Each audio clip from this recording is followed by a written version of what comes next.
Hey guys, thank you for joining me today on Godspot. I want to talk about anger management, techniques for coping with anger. It has been said that you can tell a lot about a person by what makes them angry.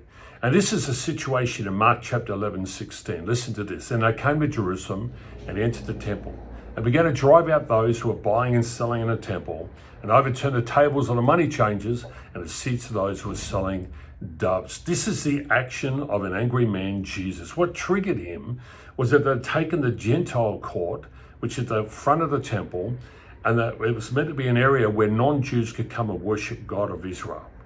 And they turned it into a trash and treasure mart, and this incensed him and upset him. Now, in today's dynamic workplace, emotions play a pivotal role in shaping our interactions and outcomes. And one such emotion is anger, which can manifest in various styles. Here's a number of styles of anger that some of us embrace and others don't. Firstly, there is an assertive anger. This is when you're willing to express your concerns and disagreements directly while maintaining respect for other people's perspectives. You just have a line you don't want to cross, and you respectfully respond to people when things can make you upset. Number two, passive anger.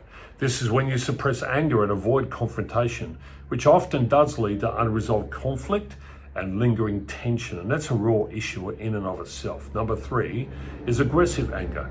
This is where you react, and you react with hostility, and you blame others, often causing an awkward moment or a hostile environment.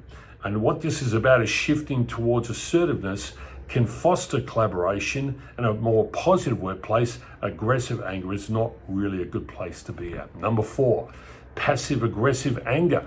Indirectly expressing anger through subtle actions like sarcasm or procrastination. And the problem with that's very poor communication, and it's not often really appreciated. And finally, number five is constructive anger. This is where you channel your anger into fuel for positive change, addressing issues proactively and using emotions to drive improvements that will benefit individuals as well as the workplace you're in. So we need to understand, how do we manage our anger? Well, I'm glad you asked. First, you need to identify what triggers your anger. What are the things that typically make you angry? Once you know your triggers, you can start to avoid them, or you can take control and you can respond instead of reacting.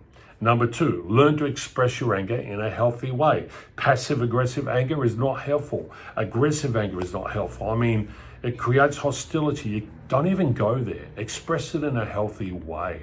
I like to use words like unacceptable, expectation. These two words are powerful, when I get upset, because they help me control my response. Number three, seek professional help. If you're really struggling to manage your anger on your own, well, maybe you need some counseling. Maybe you do need to see a therapist who can help you with some coping mechanisms. I remember when I was a kid, my parents said I was born angry. And I've got a scar in the middle of my forehead that I used to smack my head against the wall apparently. And one day I split it open and there's blood everywhere. So I was born angry. And I remember as I got older, they would give me techniques and say, what you need to do is count from 10 backwards. And often I do that, but the problem is it didn't really work, because I go 10, 9, 8, 7, and I just get even angry and I just lose it. And I've learned as I've gotten older, you just can't do that anymore. Okay, here's another way that you can manage your anger, is take some time to cool down before you say or do anything. When you feel like reacting, you feel like you're going to get angry, take a walk. Get back to them. Talk to them another time. And finally, find a healthy way to express your anger. Maybe go exercise.